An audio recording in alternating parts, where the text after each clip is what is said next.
everyone, I'm Heather. Welcome to Heather's Creative Corner, and today we're going to be doing a Harry Potter kit review. I will link the video below. I did already do an unboxing of this, so I'm not really going to go over that, but I am going to show you the finished project and my thoughts about it. So I'm going to go ahead and open it. I put the project back in here. Okay, so I made Harry Potter. The kit includes yarn to make Harry Potter and Dobby. I did not make a wand yet, but I did make Harry Potter. So this is how he turned out.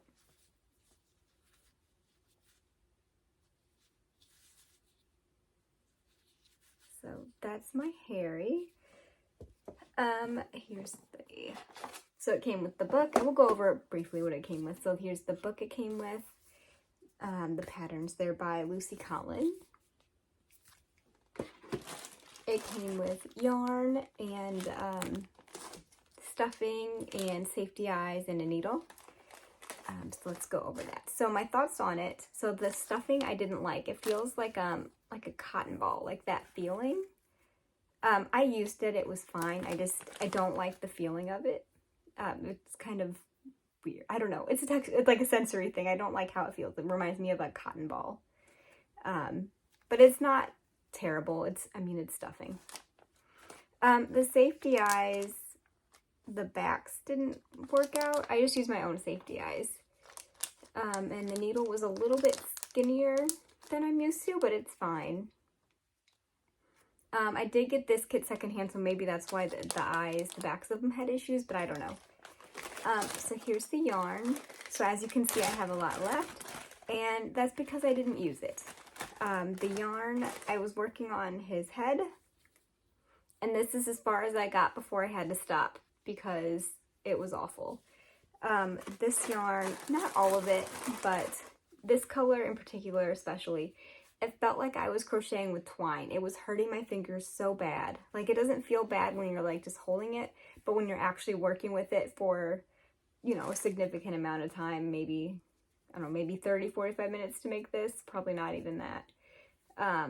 And I was done. I could not take it any longer. So there's that. And I will use this yarn. I'll give it to my kids to make, like pom-poms or something. But I did not enjoy working with it. And it's supposed to be, I think, a worsted weight, and it's a little bit thin. So most of these, this one feels a little bit softer, but I didn't work with it to know if it just kind of feels that way or if it actually is okay. This one's rough, and this one's kind of rough. I did use the red in here. I did end up using it, and it was thinner than the Red Heart Super Saver that I ended up using for this. But it worked out fine. And this felt fine. And I think there might have been another color. This one feels like the red, so this one's okay. But, so that's how that turned out. So the supplies were fine. I did not use the hook. I did not have it down here. I don't know what I did with it. But this particular one came with a plastic, like a wand hook. The new ones on Amazon come with the metal hook, so that should be fine, but I couldn't use the plastic one. It was going to break, and I didn't want to break it because part of why I got that one was for the novelty of the wand hook. So as for the patterns, I can't show you the pattern because of copyright, but here's how he was supposed to turn out, if I can find it.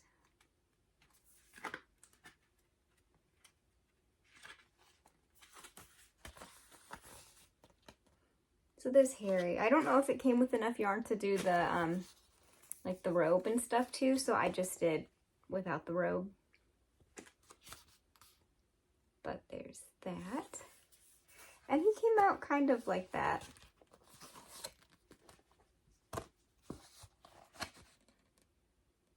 I don't know. Let me look at my notes. I wrote notes. The pattern was fine. I was able to understand it. I don't think it would be a beginner pattern. I don't know if it says it's for beginners or not, but I definitely struggled a little bit with some things. Like, some things were just a little bit confusing, but if you are familiar with crochet, it was fine. I'm trying to see if it says what level the pattern is.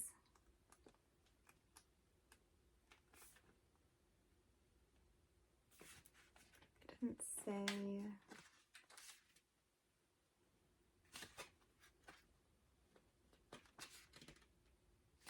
It doesn't say, I'm not seeing where it says in here, like the difficulty level, but it's not for beginners. So if you're familiar, you can probably use it okay. I prefer working, so they had you work this pattern from the head down, and on pieces with this shape, I prefer working from the feet up usually, but it was fine, just not the way I was used to doing things. They listed abbreviations and stitch instructions, but they didn't, they had you do like a bobble, and they didn't list how to do it. So if you didn't know, you'd have to look that up elsewhere, which I thought was weird because they listed like a bunch of other stitches and directions for them. The directions were decent. They weren't super detailed for where to stitch, like how to embroider the eyes and whatnot. It didn't really explain, but it had pictures. Like you could see the finished picture kind of go from there. But it didn't really explain in detail how to do anything, which is fine, but also for a beginner may not be the best. I think that's the only problem that I had with it was the kit itself, but honestly, I don't mind paying the price because I figured this is like, it's a book and you get 12 patterns. So if you pay, I don't know what I paid for this because I get all my kits secondhand usually. So say I paid, let's see, listed at $25. So $25 for a crochet pattern book isn't terrible. So I would buy it. I would not use it as a beginner, but I did like this. And my plan is to continue to review crochet kits monthly-ish. I do have a bunch, so I do want to start working through them. Maybe not all the patterns, but at least one or two maybe out of each book. So that is my plan. So yeah, so my final thought is it's good, not for a beginner, but the pattern, I didn't notice any errors or wasn't terrible or anything like that. So if you're into Harry Potter, I think this is a cute kit. So yeah, let me know what you think. Let me know what kit you want me to review next, and if I have it, I will review it. Bye!